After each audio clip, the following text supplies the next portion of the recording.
您瞪着我干什么呀？这可不像你呀！这怎么不像我呀？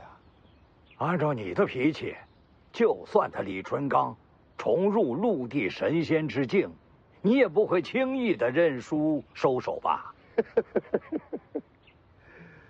张居禄让我动手，人家是当朝宰辅，没点场面，怎么交代呀？你真的就做个样子给他们看？不然呢？就像你说的，徐凤年要是出了事儿，北凉可不会罢休啊！我的剑在那儿。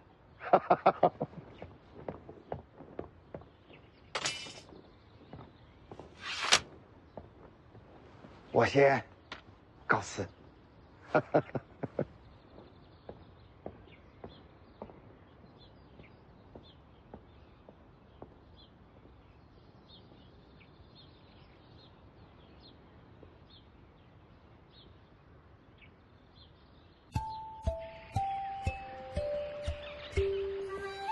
没人追过来，高手就得往前走，别回头，回头没气势。前辈您可以啊，重回陆地神仙之境了。这王仙芝也不过是天象境，那您现在是天下第一了。境界是境界，能打归能打，一品高手4境界，金刚指玄天象，外加陆地神仙，真要是动起手来，比的还是武学成就，生死之战。陆地神仙也未必能赢得过前3种，尤其是王仙芝啊，绝不能以境界论高低。那境界还有什么用啊？心境不同，领悟也不同，往前走的路自然也不同。走什么路？现在当然是下山的路了。那行，那不聊王仙芝，那里面呢？您刚才出剑，能不能平趟龙虎山？人外有人，天外有天呐。龙虎山与那2禅寺南北对峙1000年，那是什么样的底蕴？天知道还藏了多少老家伙啊！小子，你要明白啊，这高手过招跟野牛打架是一个道理。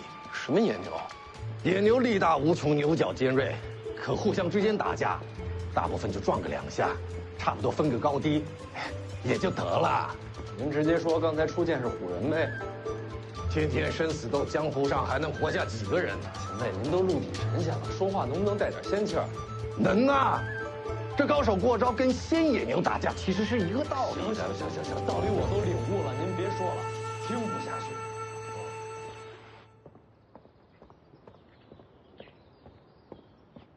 师叔。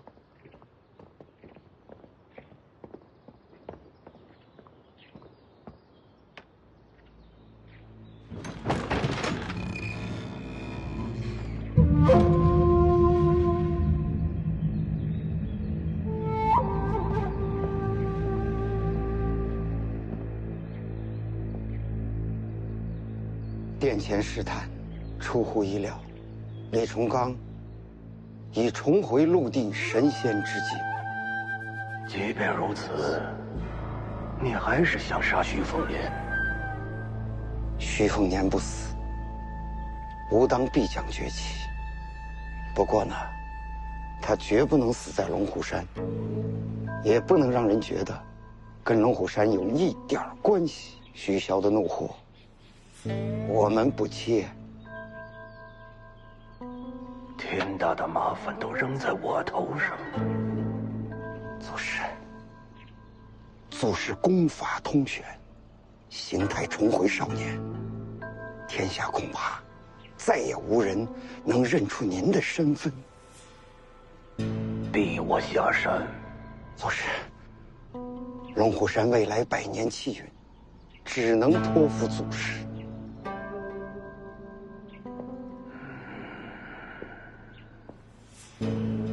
祖师，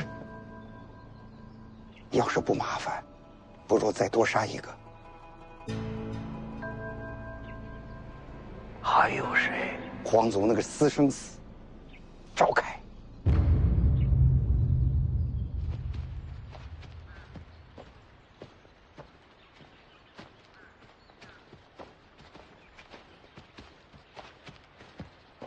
武帝城不是这边啊。你去武帝城有事？刚才钓鱼那前辈不是让我们去武帝城吗？要杀徐凤年，不是非要去武帝城的，关键就是一个李淳刚。你等等，钓鱼前辈说不杀他。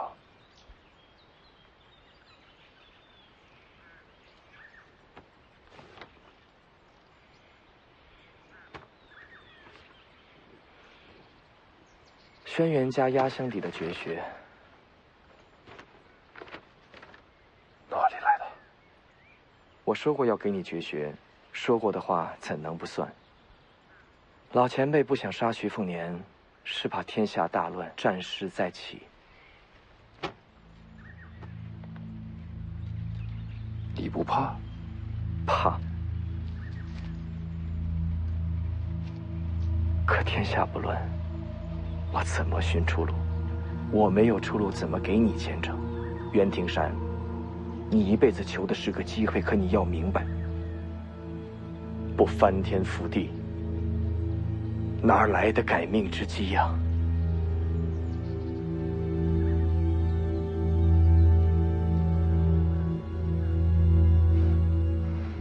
你若怕了，现在可以走。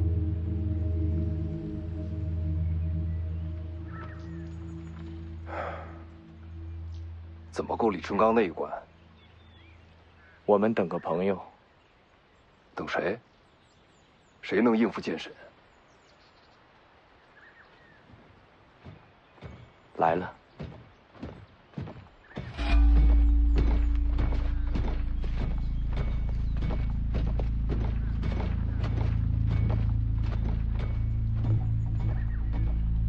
他追杀过我。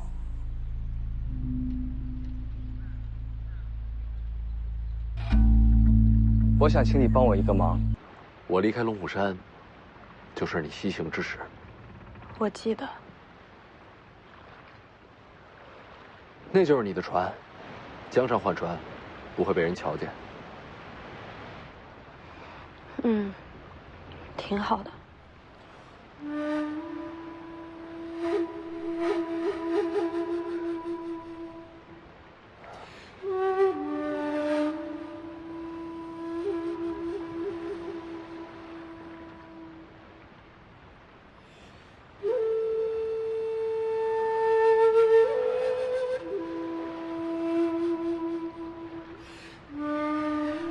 黎阳立国以来，蜀地混乱不堪，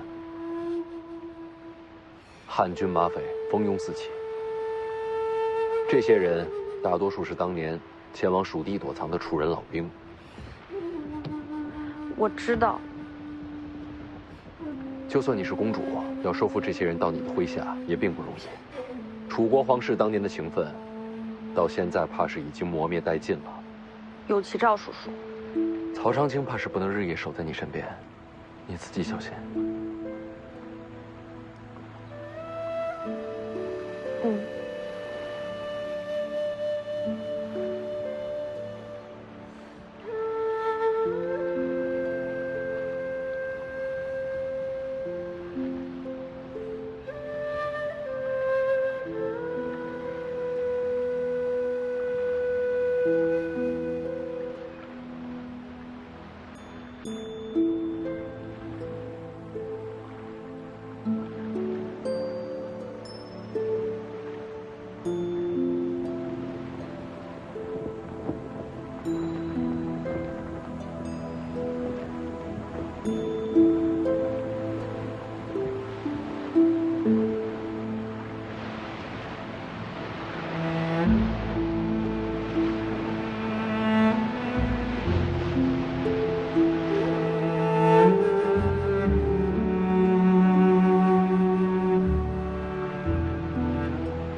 你要的第二艘船还有信鸽。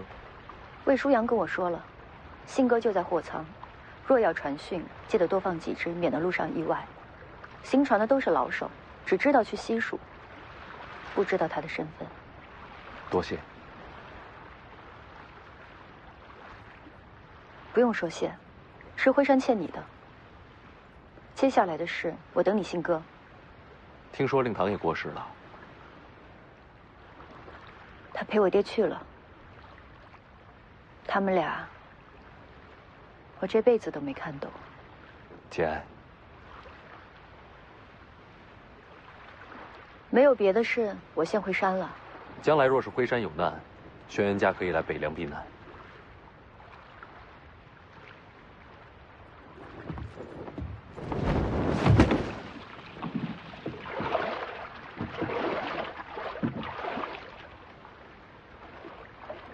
他和刚见面的时候不一样了。是改变人。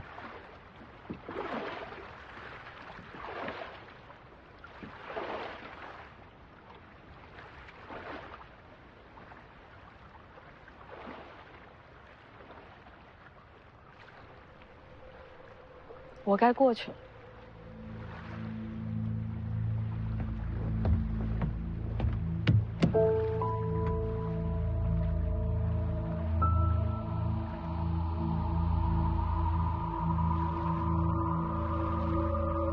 老头儿，我走了。回头上西蜀找你。做什么？收徒。你不是都有他了吗？这小子用刀，你更适合接我剑道。再说吧，没想好吧。不急。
事儿办完了，我也过去了。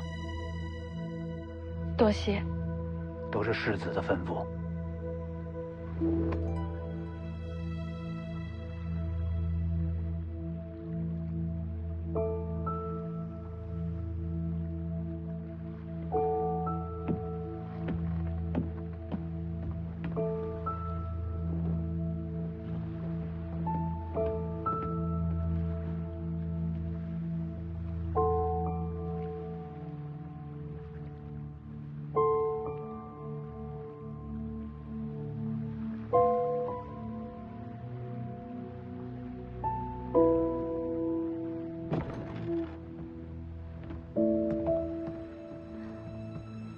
天下，这么多年了，我还从没有想过会有机会重拾公主身份。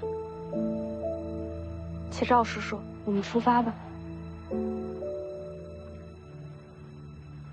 我说错话了吗？是话还没说完呢。什么话还没有说完？他想怎样？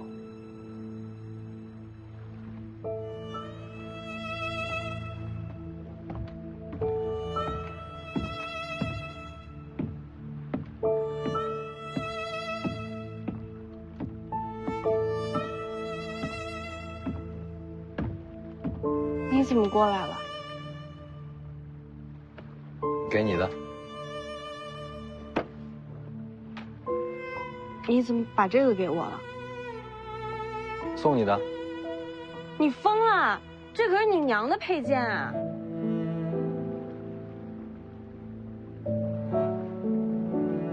曹先生，要不然我们到那边去看看。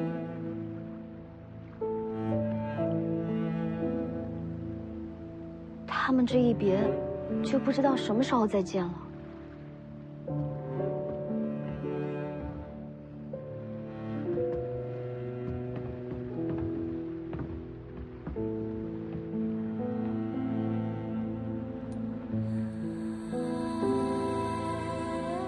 拿着。说好了，读书给钱。都好几天没读了。定金我定下次的。下次天知道什么时候。不管什么时候，我先定着。我现在是公主了，价要涨。翻倍，1字2文。那可以。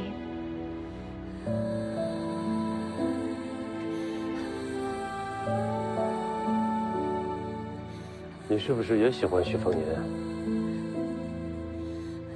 哪有这种事啊？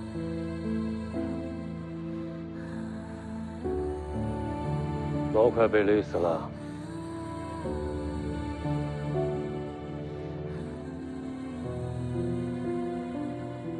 曹先生，这种事情不能乱说的。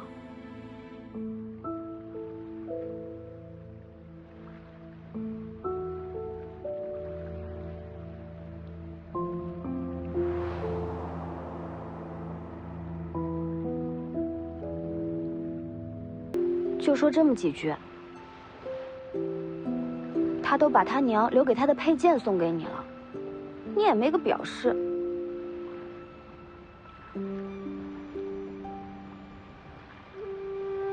你相信我，我能两全。下次1字2文。说定了。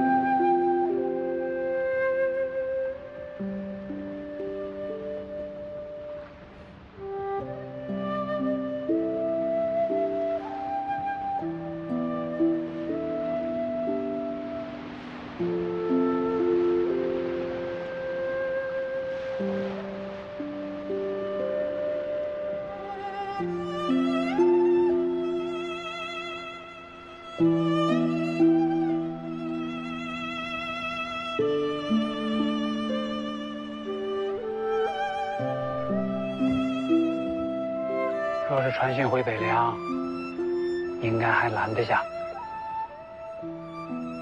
魏爷爷，他有他自己的路要走。世子舍得就好。有舍才有得，有离别才会有重逢。人一走，话都开始酸了。我这是有感而发。你头上那是什么？头发？头发上边。哦，给你的。神符？将军临行前要我将神符转赠于你。这可是西楚传国之人。你不是也把大梁龙雀送给他了吗？一个赠神符，一个送大梁龙雀，你们这一个个的全是败家子，哎。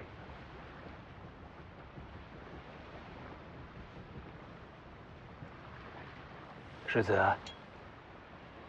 下一站往何处啊？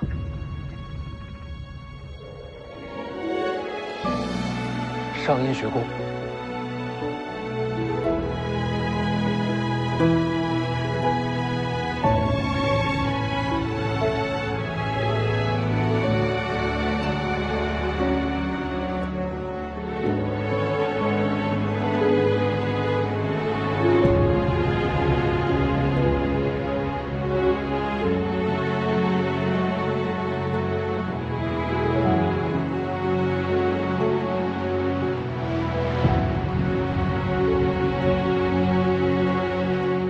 去武帝城等徐凤年吗？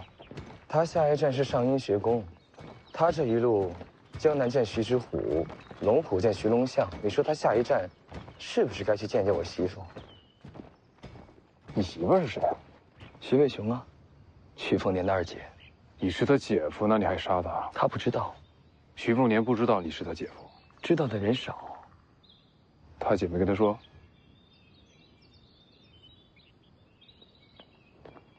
他姐也不知道。等一下，什么叫他姐也不知道？不知道什么？他姐也不知道自己是我媳妇儿。这算讹人吧？迟早的事。徐渭雄这样的奇女子，就是我的唯一良配。那你还杀他弟弟？杀徐凤年，北凉才会乱。北凉乱了，我才能趁乱而起，到时候我才有资格去徐渭雄。这么说来，我是为徐渭雄杀的徐凤年。我现在还真想看看，怎样的奇女子能和你是天生良配。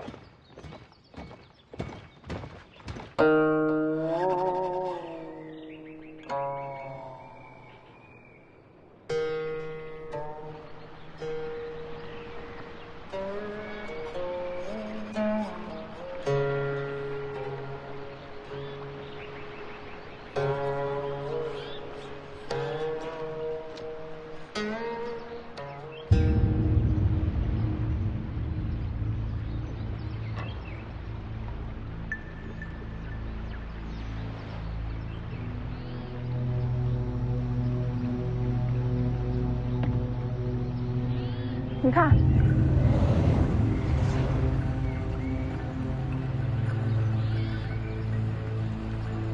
这是在搞什么呀？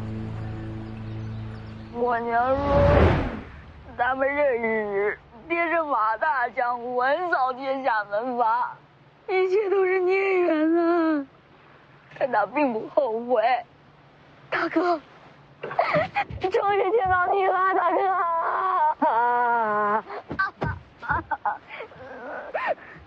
你说徐骁是你生父？我也不敢相信，找上大哥就是同回北凉，我可真像。之前怎么不问啊？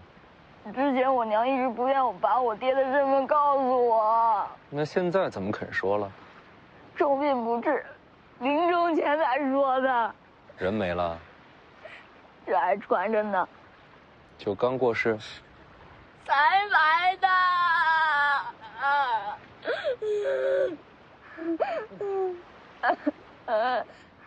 这么巧啊！素修，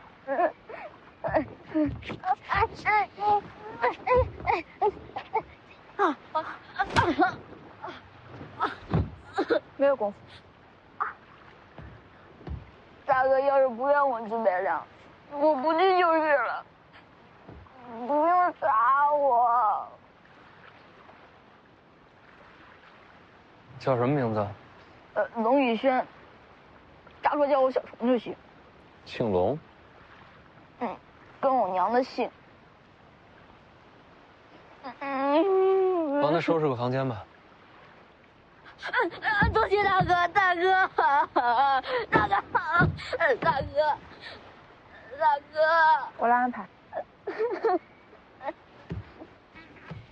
多谢姐姐，姐姐力气好大。少废话，跟我来。多谢大哥。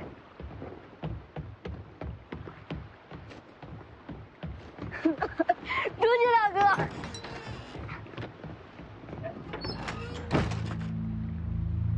先看看他上了船会做些什么吧。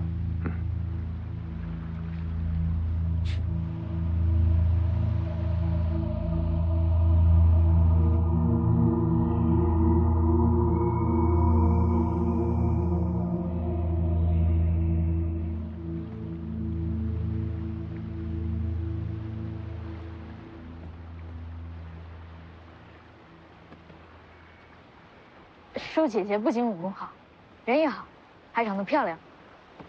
我要是能拜姐姐为师，哪怕是做梦都要笑起。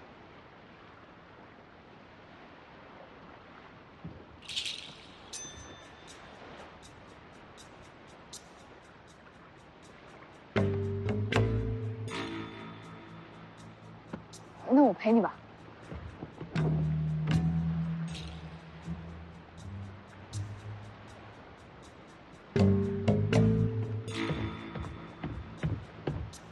星瑶姐姐，风大，要不我替你拿枪？你把枪给我吧。不用了。那我陪你站会儿。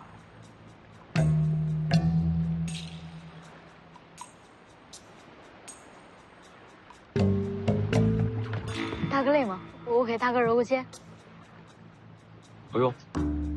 我还能敲腿。你还会什么？我会烧几个小菜，大哥钓了鱼我能打理。还有呢？还有，我娘说年轻小伙子屁股上能烙饼，晚上我能先替大哥把被捂熟了，再让大哥进去睡。然后被窝里留俩饼。不是，那就是句俗话。那苹果我就吃了。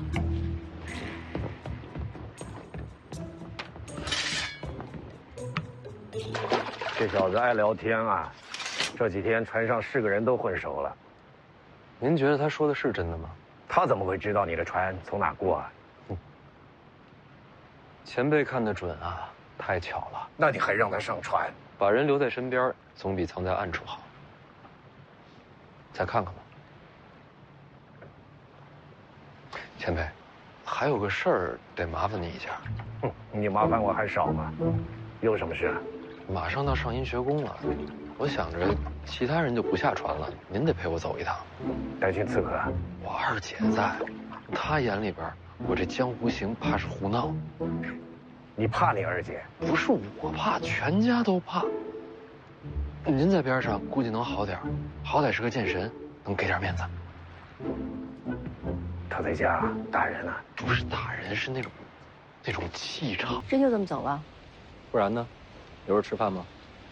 轩辕大盘收藏了不少奇珍异宝、武学秘籍。他的东西我不想碰，怕脏了手。这还有完没完？大老爷吩咐，若世子未入古牛将轩辕大盘宅院，这个锦囊就交付你。那我要是进去了呢？这我就不知道了。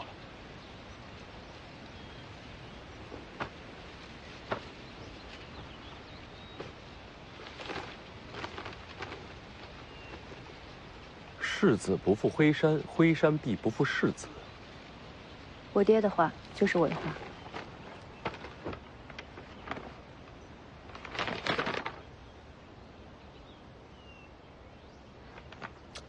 你爹这是要把他的武学心得传给我？世子应得的。小爷不要。世子。轩辕敬城最后登临陆地神仙之境，他这本心得堪称神物啊！我有我自己的路走，何必学别人？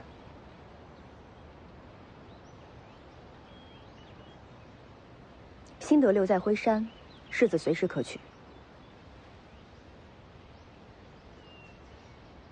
你们先走，我有话跟他说。走了走了。你也回避一下。是。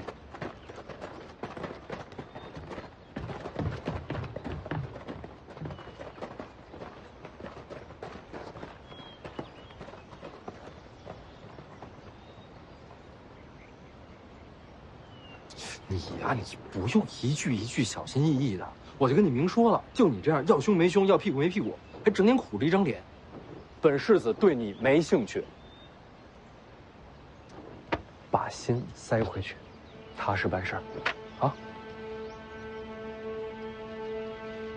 走了，朋友，别送了。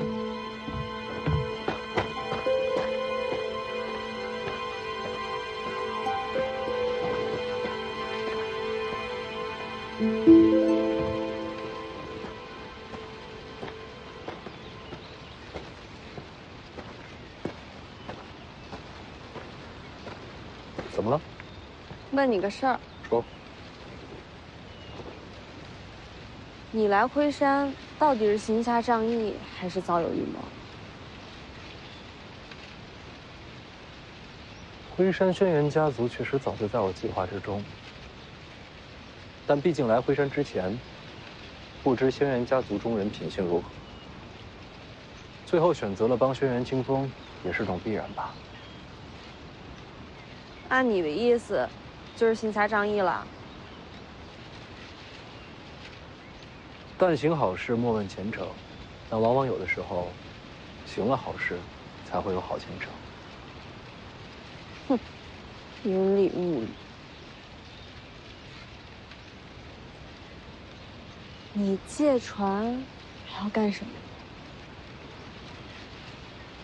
我不是说了吗？不到最后时刻，谁也不告诉。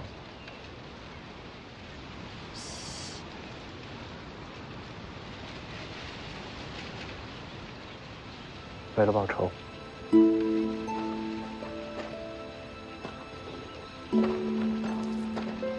江离啊，我也说不出为什么。这次辉山之行见到的种种，让我心里多了一丝害怕。怕什么？怕徐骁。你别蒙我了，这全天下的人都怕徐骁，除了你。说你怕他，我才不信。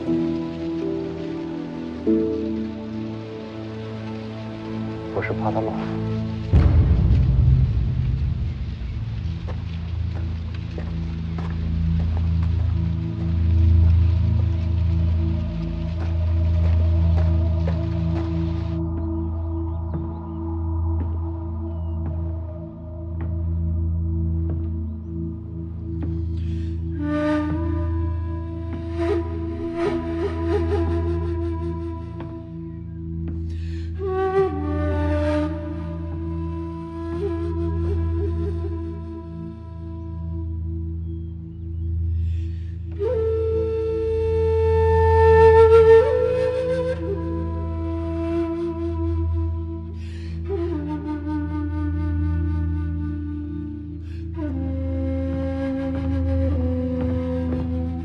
小姐，大老爷吩咐，徐凤年若不结心得，这锦囊交给大小姐。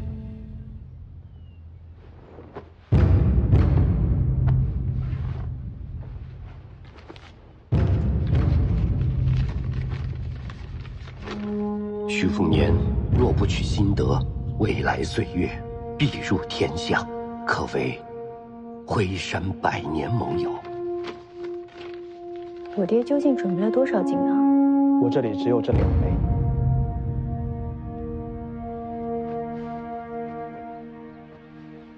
好料子，不便宜啊！是用私房钱准备的？这没交代。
可惜了那本心得了，没拿就好。啊，前辈此话怎讲？武学不是烩菜，越杂越好。你小子想叫他人道路啊，心境上倒是有几分两袖清舌的味道啊。还有心境这么一说？我当时想的是，我把这册子拿了，那帮他的恩情不就扯平了吗？这么大个轩辕家，以后用得着啊。不过前辈这么一说，这心境上也说得通。看来我是武学奇才啊！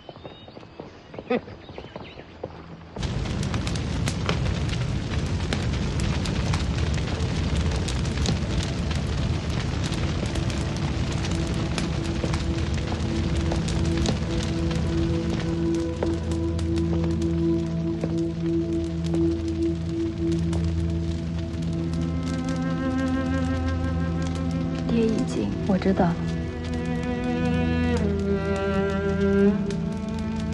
他也给你留锦囊了。有些话或许当面说不出来，要借这个说与你听。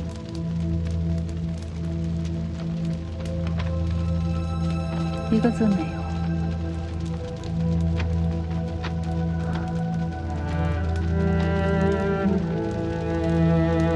其实也是，早就没什么话可说了。他与陆地神仙境界击杀轩辕大叛，又安排门客刺杀轩辕禁域，给我留下消息，叫我掌控家族客卿，回山一袭旧尘。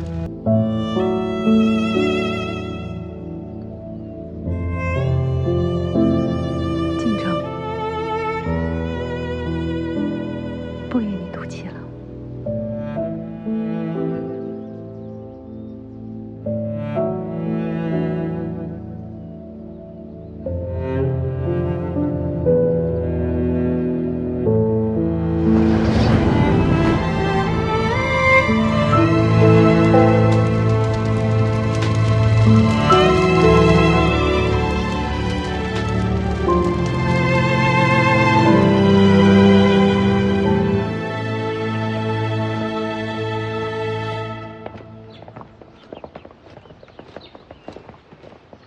你师傅人呢？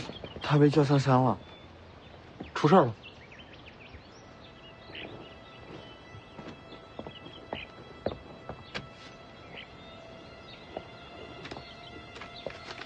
龙虎山招我，世子速速上路。龙虎有变，不知道的以为劝我赶紧死。既然赵前辈这么说了，那我让大家准备启程。龙虎山恭请世子上山观景。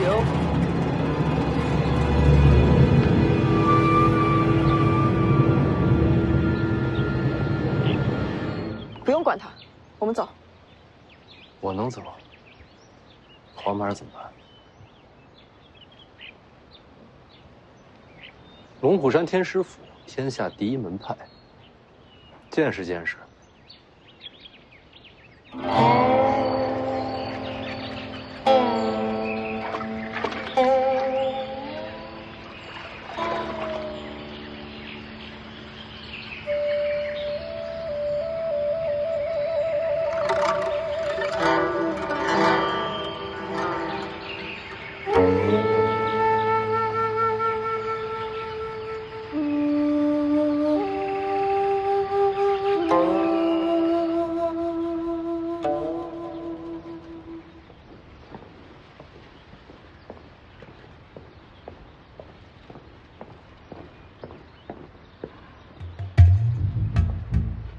哼，好大的头啊！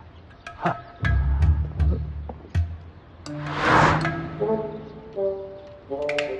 东西最好。怎么，这天师府要改商铺了？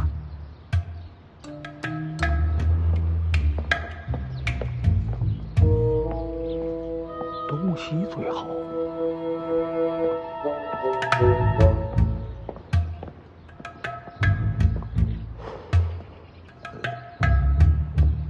东西最好，不是咱们写的，不是咱们写的。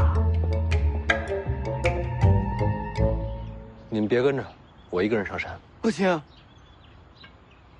黄马听话，哥上山谈事儿，你在这儿等我。那我等哥。世子出行，身边总要有个丫鬟陪着吧？不用，又不动手，真要动手的话，你们上去结果都一样。要不你这身份没法上山。嗯。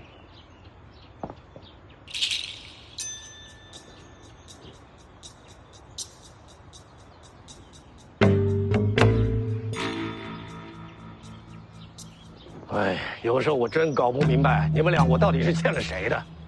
要不我陪你走一趟？多谢前辈。你怎么不把我留下来？前辈武功高，我留不住。你这不要脸的风范，快赶上你爹了！回前辈，家学渊源。行了，走吧，马上。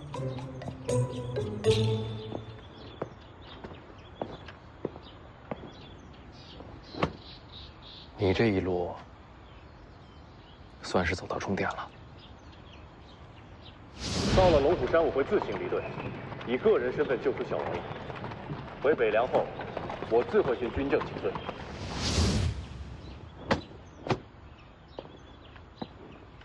上山。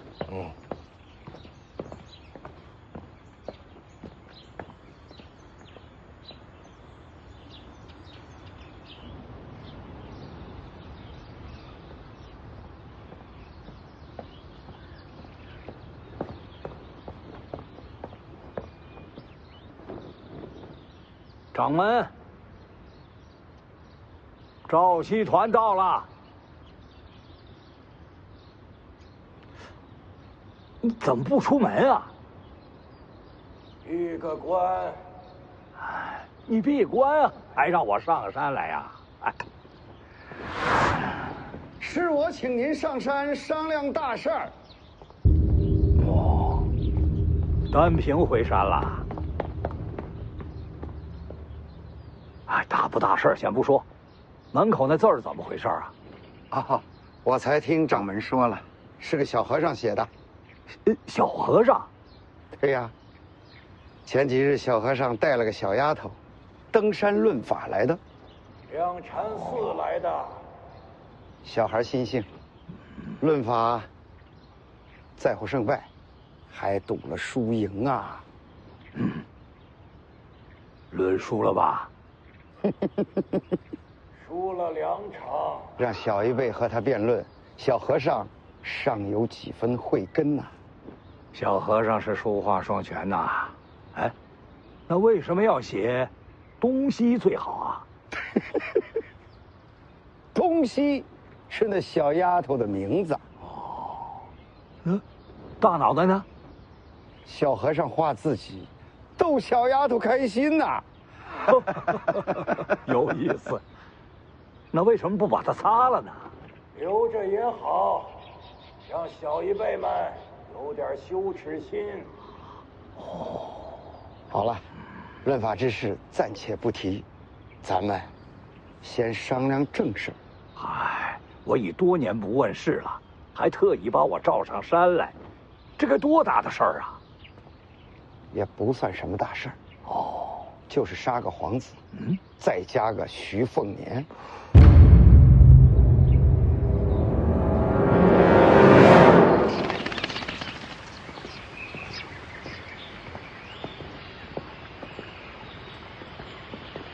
才下飞山要上龙虎，这一天可够忙的。前辈，这龙虎山不好上，更不好下。我先跟您交个底。这龙虎山呢，明面上就4大天师，掌门赵丹霞，辈分第一赵希义，还有一个常年驻守京城的赵丹平，再就是黄毛儿的师傅赵熙团赵老道。他们4个应该都不是天象境，但您也说过，境界未必代表战力，他们4个可能不弱于轩辕大盘。你跟我说这些干嘛？您也交个底，这4个一起上，您打得过吗？我干嘛跟他们打？那万一他们要害我呢？干嘛要害你？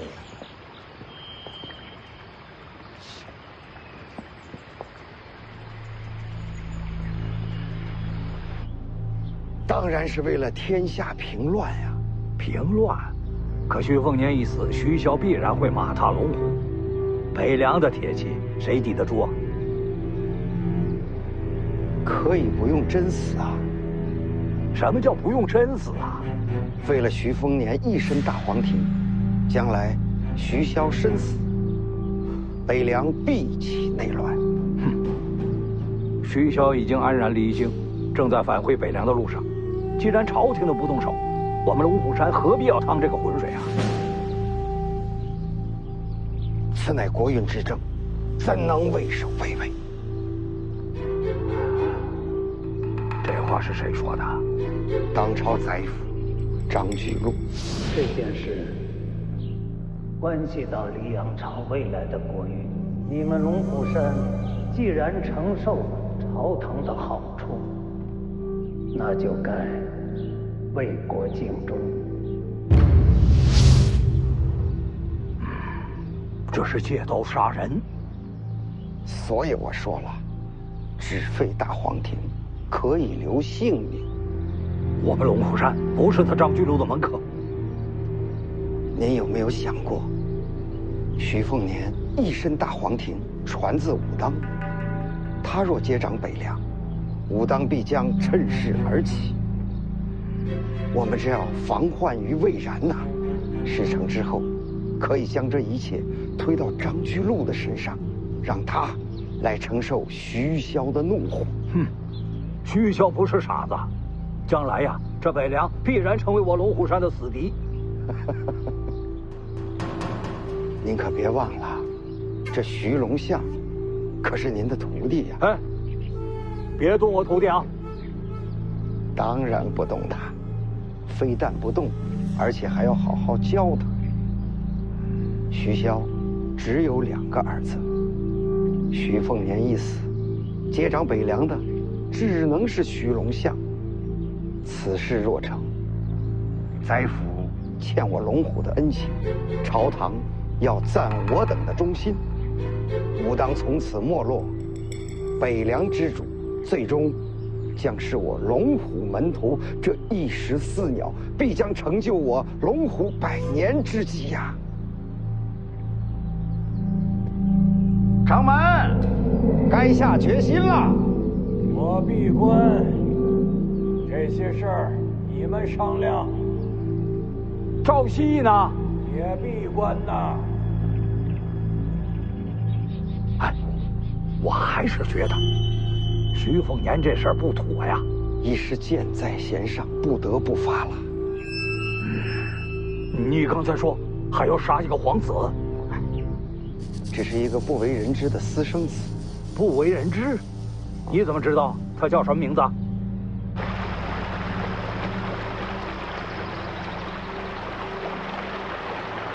你到底是什么呀？赵凯，当朝皇族姓什么？也姓赵。就凭这个姓氏，你说我能不能给你前程？再看这边，有前辈在，还缺什么绝世功法？你到底想让我做什么？杀徐凤年。不能杀。是，不能杀。不过，毁他大黄庭总可以吧？徐凤年身边护卫不少，我打不过。没有让你打，你只要把他引到这里，自然有前辈亲自动手。为什么是我？徐凤年刚下灰山，你就跟他说轩辕清风另有阴谋，他绝对有兴趣。毕竟，他知道你曾是轩辕门客，之后你只要把他骗到这里，即可。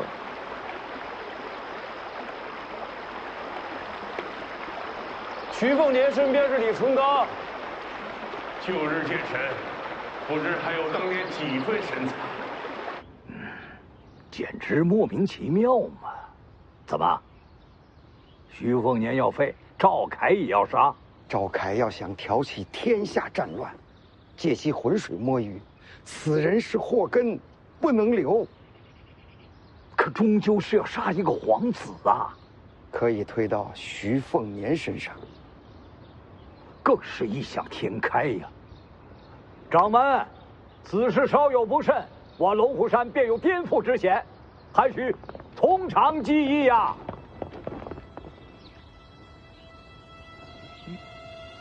当断则断，别再计较了。徐凤年已经到了府门之外，我亲自动手。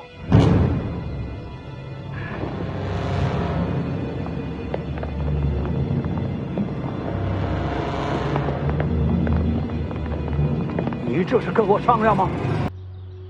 怎么死的？被我亲手杀死的。他死了之后，我还是去见了齐玄真。我逼得齐玄真与我论剑，仿佛4个人也没什么大不了的。当时只讲了武道剑理，并未动手，可我却剑行大乱，输得彻彻底底，甚至境界都跌出了天下。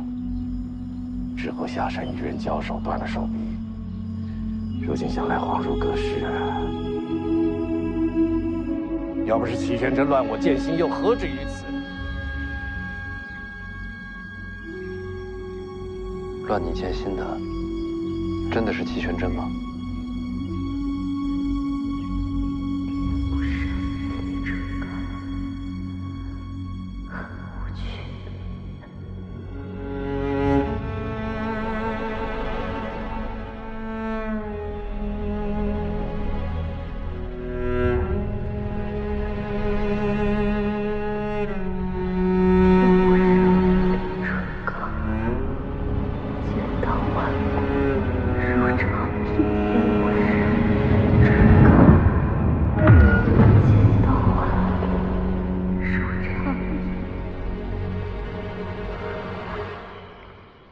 当时如果认识你，知道人可以无赖到全都要，大概会不一样吧。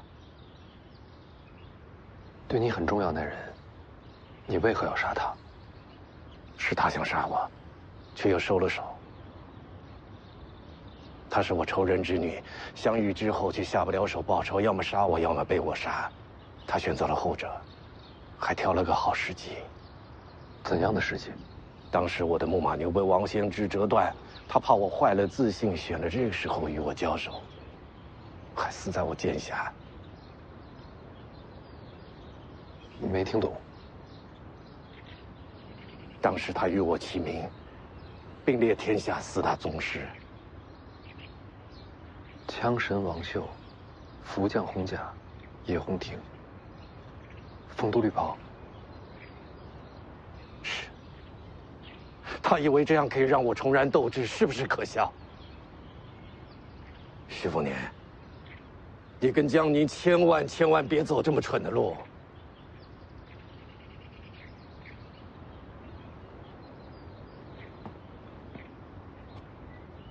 不如咱们打个赌。不管命运使然也罢，天意弄人也罢，我徐凤年总要选自己想走的路。赌注是什么？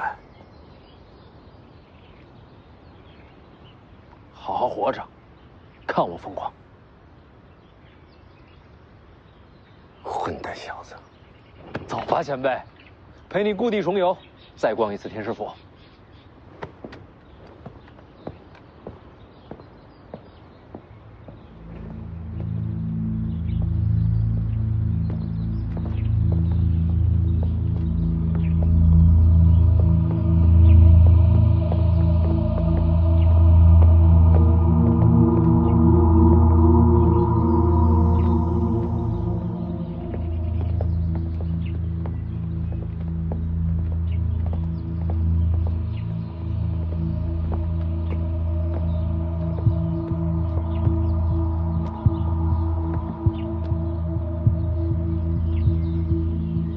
老天师，介绍一下。赵丹平见过李前辈。青瓷学士赵丹平赵道长，您怎么回来了？京城待得不顺心。李剑神当年一剑震天下，肆意洒脱，叫人神往。却不知，如今怎么成了北凉的护卫了？你是我儿子啊？既然不是我儿子，如今我想做什么，你管得着吗？哈哈，您说的也是啊。大黄庭，您认错人了，我不姓大，我姓徐，徐凤年。这真气也是难得，可惜了。可惜什么？恐怕再也见不到了。赵道长这是要瞎？我可以不要你的性命，只要消去你这一身大黄庭，之后就可以放你下山。老天师，这是你们龙虎山的意思？掌门并未下令。赵丹平，你不可一意孤行啊！掌门闭关，些许小事，我来做主。我觉着不行。李前辈，这里可是龙虎山。刚才我在门口想明白了一件事，然后跟这小子打了个赌，我得看他未来的路怎么走，所以你不能动他。可你现在连剑都没有。谁说的？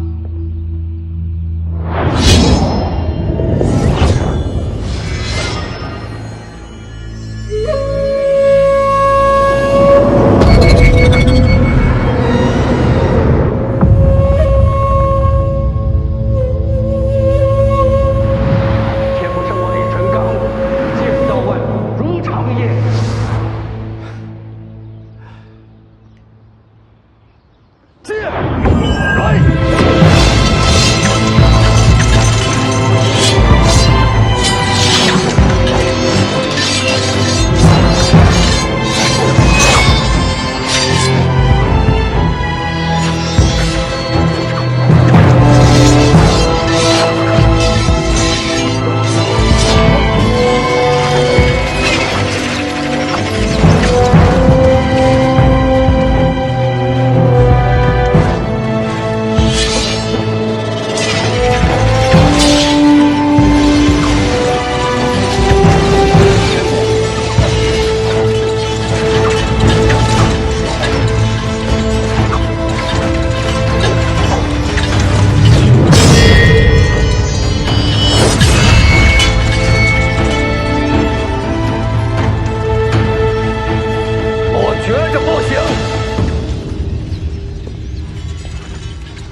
怎么了？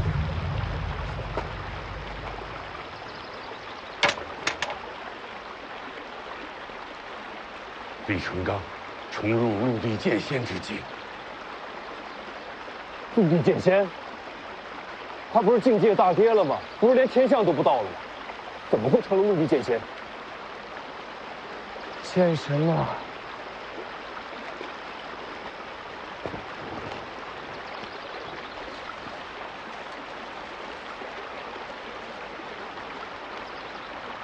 不用把徐凤年再引过来了。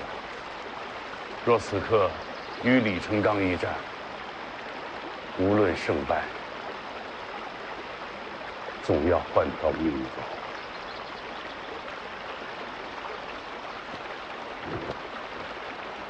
晚辈明白。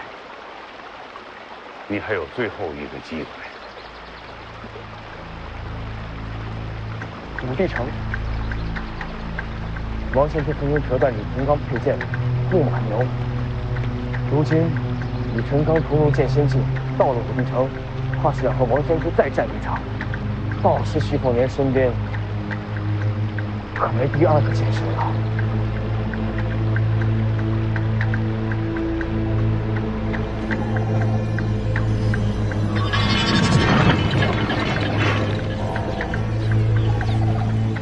李剑神登临剑仙之境，何喜可贺！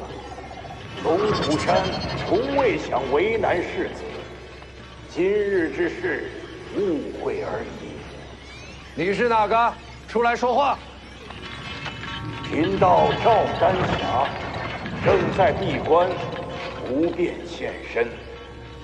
原来是新一任的龙虎山掌门。误会。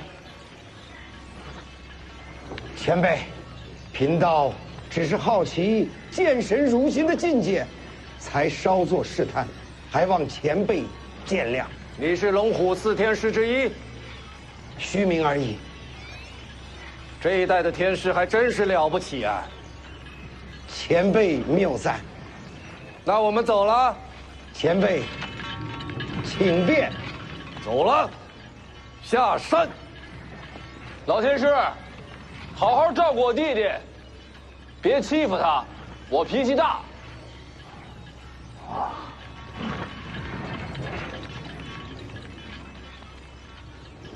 走了。前辈，还是把剑留下吧。